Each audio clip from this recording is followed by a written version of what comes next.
चुनाव आयोग ने सुप्रीम कोर्ट की तय समय सीमा से एक दिन पहले ही स्टेट बैंक ऑफ इंडिया से मिला इलेक्टोरल बॉन्ड यानी चुनावी चंदा का डेटा अपनी वेबसाइट पर अपलोड कर दिया है। यह डेटा सार्वजनिक होते ही सबसे ज्यादा चंदा देने वाली कंपनियों के नाम सामने आ गए हैं।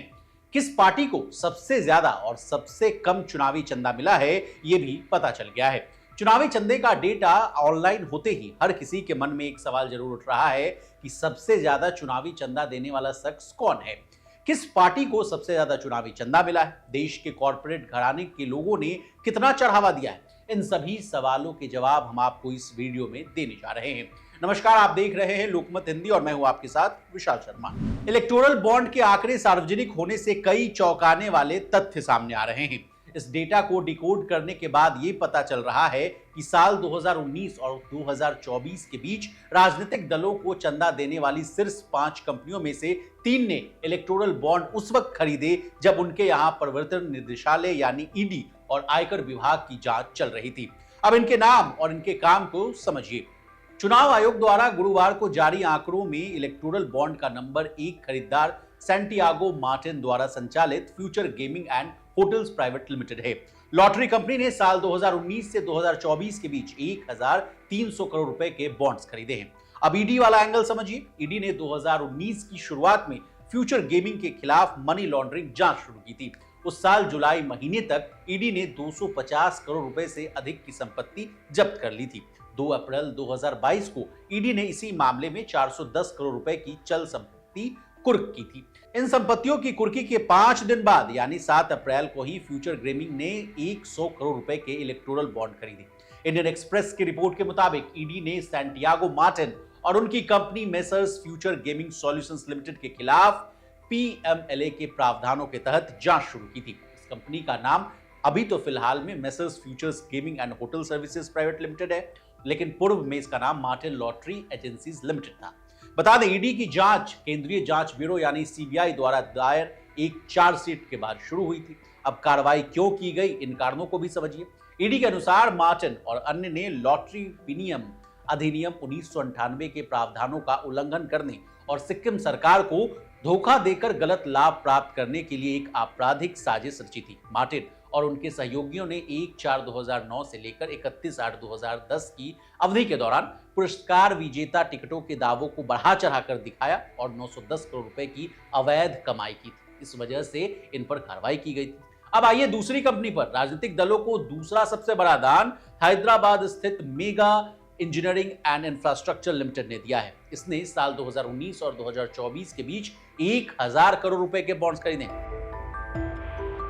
कृष्णा रेड्डी द्वारा संचालित मेगा इंजीनियरिंग तेलंगाना सरकार की कालेश्वरम बांध परियोजना जैसी प्रमुख परियोजनाओं में शामिल है। ये जोजिला सुरंग और पोलावरम बांध का भी निर्माण कर रही है। अक्टूबर 2019 में आयकर विभाग ने कंपनी के दफ्तरों पर छापेमारी की थी। इसके बाद प्रवर्तन निदेशालय की ओर से भी जांच शुरू की गई। संयोग से उसी साल 12 अप्रैल को mega engineering and infrastructure limited ने 50 करोड़ रुपए के बॉन्ड्स खरीदे थे। बता दें, पिछले साल सरकार ने इलेक्ट्रिक व्हीकल मैन्युफैक्चरिंग प्लांट लगाने के लिए चीनी इलेक्ट्रिक कार निर्माता कंपनी, जिनको आप BYD के नाम से जानते हैं, और उसके हैदराबाद स्थित भागीदार MEIL के $1 बिलियन के निवेश प्रस्ताव को खारिज कर दिया था। इसके अलावा अनिल अग्रवाल का वेदांता समूह 5वां सबसे बड़ा दान करता है। इसने 376 करोड़ रुपए के बॉन्ड्स खरीदे हैं, जिसकी पहली किस्त अप्रैल 2019 में खरीदी गई थी। लेकिन आपकी जानकारी के लिए बता दें कि साल 2018 के मध्य में ईडी ने दावा किया था कि उसके पास वीजा के लिए रिश्वत मामले में वेदांता ग्रुप की कथित संलिप्तता से संबंधित सबूत हैं, जहां कुछ चीनी नागरिकों को नियमों को कथित रूप से तोड़कर वीजा दिया गया था। और तो और ईडी द्वारा सीबीआई को भेजे गए एक रेफरेंस में 2022 में भ्रष्टाचार का मामला दर्ज किया गया था, जिसके बाद ईडी ने मनी लॉन्ड्रिंग जांच शुरू की। 16 अप्रैल 2019 को वेदांता लिमिटेड ने 39 करोड़ रुपए से अधिक के बॉन्ड खरीदे और अगले 4 सालों में यानी 2020 के